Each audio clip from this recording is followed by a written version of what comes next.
Welcome to V2T IELTS Listening Forecast. In this test, you will practice a full IELTS listening forecast with audio, subtitle, and answers designed in the Cambridge exam style. The test includes Part 1 to Part 4, just like the real IELTS exam. Get ready, focus carefully, and good luck with your practice.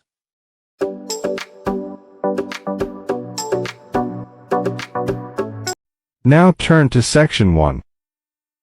Jack is on his way to Margaret's house party. He is phoning her for directions. First, you'll have some time to look at questions 1 to 5.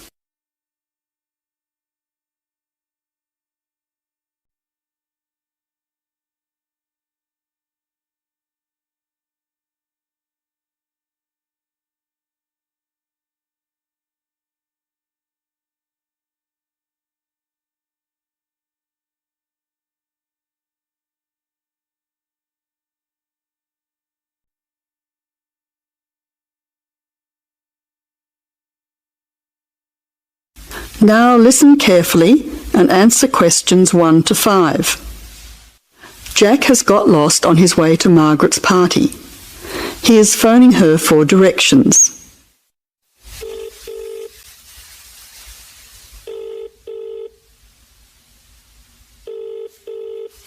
Hello, is that Margaret? Yes, who's speaking? Margaret, it's Jack. I think I'm lost. I can't see a signpost and... Jack, so where are you now? Well, I'm a bit confused about the directions, but I'm at a T-junction. What can you see around you? I can see a pub on the corner. Can you see the name of the pub? Wait a minute, let me see. It's hard to see in the dark. Yes, I can read it now. It's called the Lion's Head. Oh, the Lion's Head. Okay, well then you're not too far away. Go straight ahead through the traffic lights to the next T-junction. Sorry, I didn't hear you. What did you say? I said just go through to the next T-junction. Okay. Now what? Well, there's a park in front of you and a large 2-storey building on the corner. Yes, I can see them. Okay, so now turn left. Hang on, you're coming up the street, so you'll have to turn right. Okay, got it. What's the name of your street? It's Wesley Street, WESLEY, number 70. We're the 5th house on the left. You should see a red letterbox and some bushes in front of the house. Okay, 5th house, number 70. I should be there soon. Am I late for the party? It sounds like things are happening there. No, it's only just started. That's good. I should be there in the next 10 minutes. See you soon. Jack hangs up and walks on. 7 minutes later, he calls Margaret again, as he still can't find the house. You now have some time to look at questions 6 to 10.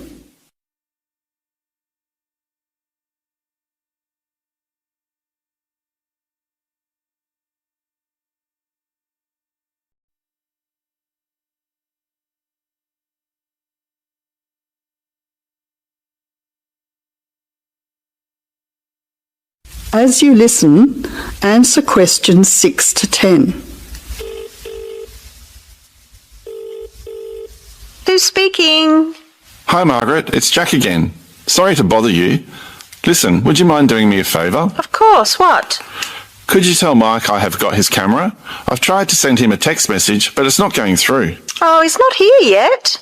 Oh dear, he said he'd be there early. He might be lost too. Okay, I'll call him. What's his number? 0482 563379. Oh, so that's 0485. No, 0482 563379. Okay, I'll call him right away. But where are you now? Well, I'm in your street, but I still can't find your house. I can't see the numbers very clearly, or a red letterbox. It's pretty dark. I thought you said it was easy to find. Oh, okay, wait there. I'll come outside and get you. All right then, and don't worry about calling Mike. I'll try to call him now. Hang on, there's someone coming down the street. It looks like Mike. Oh, and I can see the letterbox now. It was hidden behind a bush. See you soon. That is the end of part 1. You now have half a minute to check your answers.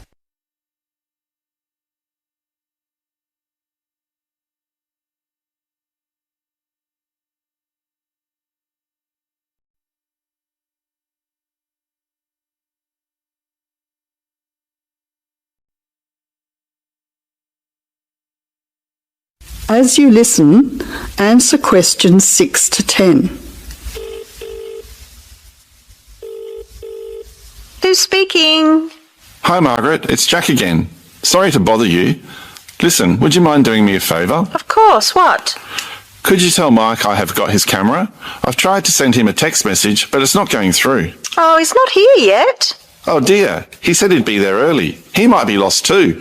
Okay, I'll call him. What's his number? 0482 563379. Oh, so that's 0485. No, 0482 563379. Okay, I'll call him right away. But where are you now? Well, I'm in your street, but I still can't find your house. I can't see the numbers very clearly, or a red letterbox. It's pretty dark.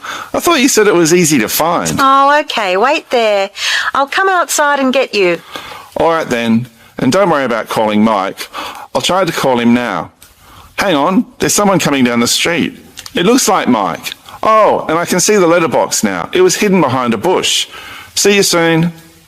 That is the end of part 1. You now have half a minute to check your answers.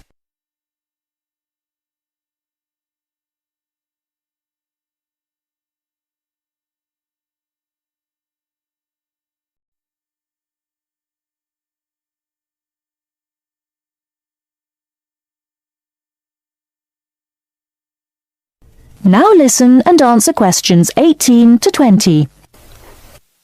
So if I want to have a look at the bikes, how do I find you? I live near the university, by the way. Right. First you take Woods Road as far as the main police station. I know it. It's right next to the park. Yes, that's it. And after the police station there's a turning to the right called Oak Street. At the big supermarket. No, it's before then. It's actually between the police station and a garage on the other side. Okay. So, you go down Oak Street until you reach the health centre on the right. If you get to a pub called the Maple Leaf, you've gone too far. All right? Yes, I've got that. Now, opposite the health centre there's a pharmacy, and we're just behind that. Okay, fine. I'll try to call over sometime tomorrow. Great. See you then. Bye. That is the end of part 2. You now have half a minute to check your answers.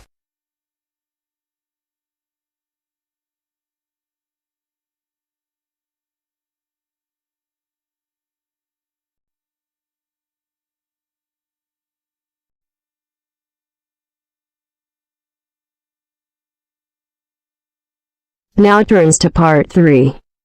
Part 3. You are going to hear a lecture on ecology. First, you have some time to look at questions 21 to 25.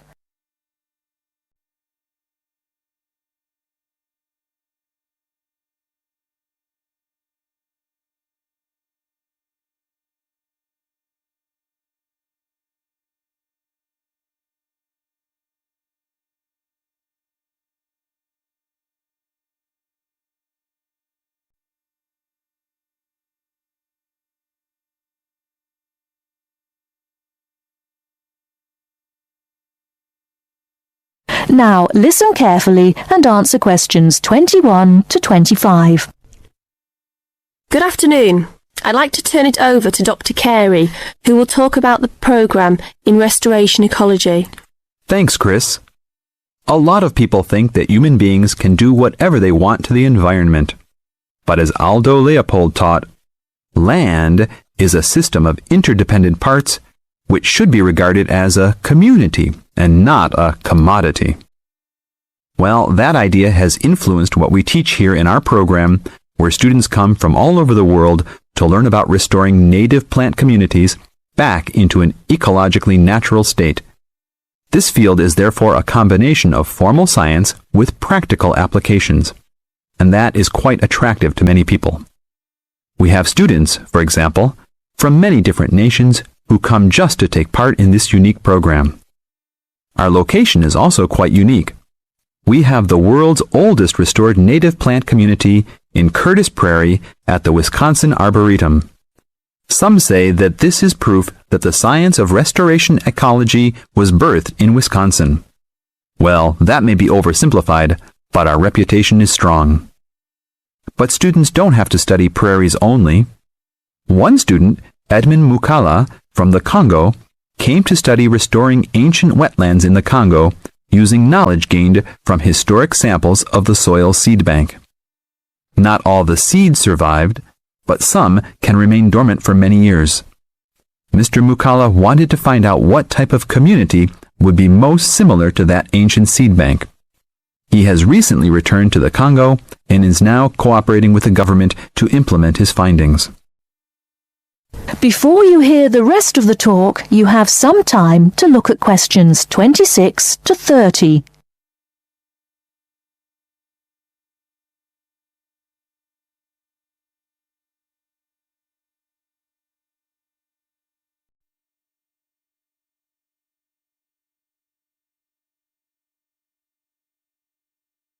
Now listen and answer questions 26 to 30. So the only prerequisite for doing research here is that it is a native plant community. That means not just prairies, but wetlands, woodlands, savannas, and other environments. We're proud of the diversity of research topics in our program. And we continue to grow. This year we have 32 new students from 8 different countries. When students first arrive, they begin rigid coursework in statistics, ecology, plant identification, and the theory of landscape change. Then they take part in internships at local conservation agencies such as the Arboretum, the Nature Conservancy, the Parks Department, and others. We find internships to be crucial in helping students apply the knowledge they have gained in the classroom. And we're proud to say that, since the beginning, we have graduated 277 students with master degrees from our programs and 122 students with PhDs. Some have gone on to bigger and better things. One graduate is now the director of the Worldwide Fund for Nature in China. Another is the director of Parks Development in California. And others now lead their own research departments in universities around the world. That is the end of part 3. You now have half a minute to check your answers.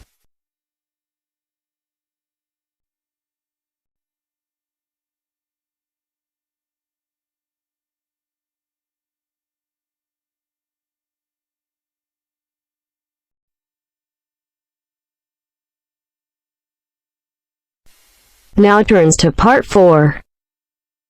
Part 4. You will hear a man talking on the radio about dogs which help people with their work. First, you have some time to look at questions 31 to 40.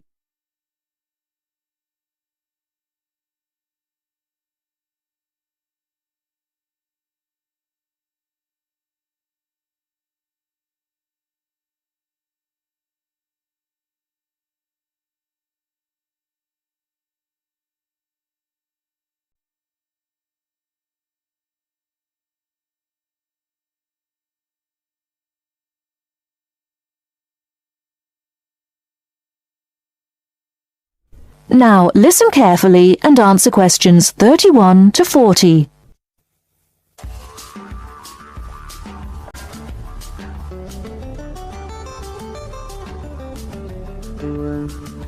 Welcome to this week's edition of Countrywide. And today, we're taking a look at a number of different breeds of working dogs. And here to report on the dogs with jobs is Kevin Thornhill. Thanks, Joanne. Well, yes, dogs with jobs is the subject of today's program. Dogs have earned themselves a reputation over the centuries for being extremely loyal. And here's a little story which illustrates just how loyal they are. Just outside the country town of Gundagai in Australia is a statue built to commemorate a dog. A dog which sat waiting for his owner to return to the spot where he'd left him. Well, the story, which was immortalised in a song, has it that the poor dog died waiting for his master. 5 miles from Gundagai, which is where they built the statue. Now that's what I call loyalty. Well, because of their loyalty and also their ability to learn practical skills, dogs can be trained to do a number of very valuable jobs. Perhaps the most well-known of working dogs is the Border Collie sheepdog. Sheepdogs which work in unison with their masters need to be smart and obedient, with a natural ability to herd sheep. Some farmers say that their dogs are so smart that they not only herd sheep, they can count them too. Another much-loved working dog is the guide dog, trained to work with the blind. Guide dogs, usually Labradors, need to be confident enough to lead their owner through traffic and crowds, but they must also be of a gentle nature. It costs a great deal of money to train a dog for this very valuable work, but the guide dog associations in the UK, America and Australia receive no government assistance, so all the money comes from donations. Another common breed of work dog is the German Shepherd. German Shepherds make excellent guard dogs and are also very appropriate as search and rescue dogs, working in disaster zones after earthquakes and avalanches. These dogs must be tough and courageous to cope with the arduous conditions of their work, and so that they can be sent anywhere in the world to assist in disaster relief operations, effective dogs and their trainers are now listed on an international database. When you arrive at an airport here, you may be greeted in the baggage hall by a detector dog, wearing a little red coat bearing the words "Quarantine". These dogs are trained to sniff out fresh fruit as well as meat and even live animals hidden in people's bags. In order to be effective, a good detector dog must have an enormous food drive. In other words, they must really love their food. At Sydney Airport, where there are 10 detector dogs working full-time, they stop about 80 people a month trying to bring illegal goods into the country. And according to their trainers, they very rarely get it wrong. Another famous working dog is the husky. Huskies, which originally came from Siberia, have been used for decades as a means of transport on snow, particularly in Antarctica, where they have played an important role. Huskies are well adapted to harsh conditions and they enjoy working in a team. But the Huskies have all left Antarctica now because the international treaty prohibits their use in the territory as they are not native animals. Many people were sad to see the dogs leave Antarctica, as they had been vital to the early expeditions and earned their place in history along with the explorers. That is the end of part 4. You now have half a minute to check your answers.